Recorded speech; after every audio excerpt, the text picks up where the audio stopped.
রাজ্যে এসে জোর কদমে প্রচারে নেমে পড়লেন পশ্চিম লোকসভা আসনের বিজেপি প্রার্থী বিপ্লব কুমার দেব। বুধবার বিজেপি ৭ রামনগর মণ্ডলের উদ্যোগে আয়োজিত মহিলা স্বসহায়ক দল এবং এনজিও সম্পর্কে অভিযানে সামিল হন তিনি।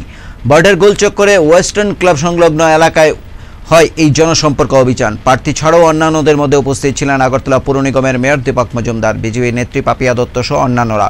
সেখানে দলের মহিলা কর্মকর্তাদের উদ্দেশ্যে বিপ্লব দেব বলেন, শুধু নিজেরা ভোট দিলেই হবে না, অন্যান্যদের ভোট আদায়ের কাজও মহিলাদেরই করতে হবে।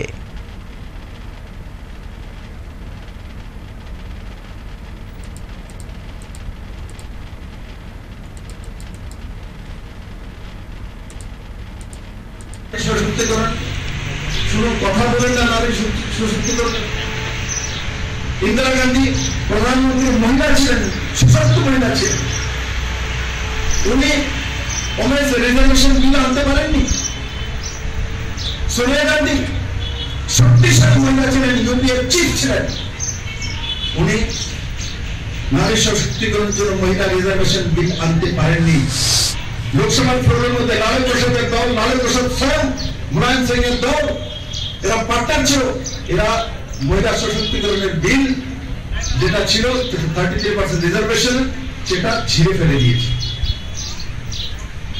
কিন্তু আজ নরেন্দ্র মোদীর নেতৃত্বে উনি জেন্টস, তারপর লোকসভা এবং রাজ্যসভায় 33% রিজার্ভেশন মহিলাদের জন্য এনে আগামী 2029 থেকে দেখুন ত্রিপুরা তো 30% মহিলা, 33% মহিলা এমএলএ।